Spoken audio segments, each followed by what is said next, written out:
इस बार के निकाय चुनाव में धनबाद के मेयर पद को लेकर हाई प्रोफाइल रोमांच दिखने वाला है। सिंह मेंशन के लाल संजीव सिंह ने धनबाद के मेयर पद पर दावेदारी पेश कर दी है।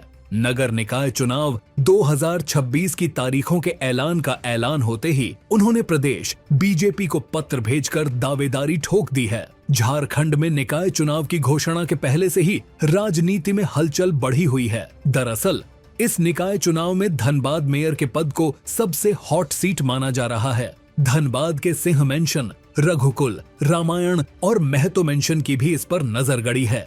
इससे साफ है कि यह जंग काफी रोचक और रोमांचक होने वाली है। इसी कड़ी में सबसे पहले झरिया के पूर्व विधायक संजीव सिंह ने मेयर पद के लिए दावेदारी पेश कर दी है। उन्होंने अपनी दावेदारी को लेकर भाजपा प्रदेश अध्यक्ष आदित्य साहू को पत्र लिखा है।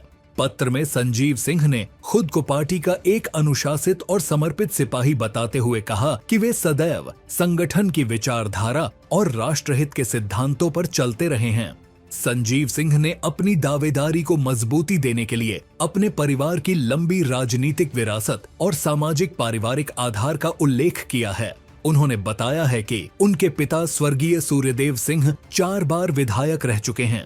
उनकी माता कुंती देवी ने भी 2 बार विधायक के रूप में जनता की सेवा की है। वह स्वयं भी पूर्व में विधायक के दायित्व का निर्वहन कर चुके हैं। वर्तमान में उनकी धर्मपत्नी रागिनी सिंह झरिया विधानसभा से विधायक के रूप में सक्रिय हैं।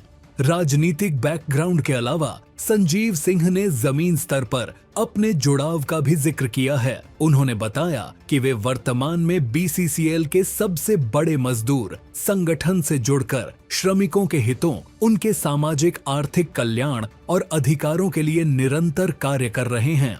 सिंह का कहना है कि इस अनुभव ने उन्हें जन समस्याओं की गहरी समझ दी है, जिसका लाभ वे मेयर बनकर नगर के सर्वांगीण विकास और जन कल्याण में देना चाहते हैं। संजीव सिंह ने पार्टी नेतृत्व से सकारात्मक विचार करने और मार्गदर्शन प्रदान करने का आग्रह किया है। उन्होंने यह भी स्पष्ट कर दिया है कि एक अनुशासित कार्यकर्ता होने के नाते वे सदैव संगठन के आदेशों और निर्णयों का पालन करने के लिए पूरी तरह प्रतिबद्ध रहेंगे। संजीव सिंह की इस औपचारिक पहल ने धनबाद के राजनीतिक गलियारों में चर्चाएं तेज कर दी हैं और अब सबकी नजरें भाजपा नेतृत्व के अगले कदम पर टिकी हैं।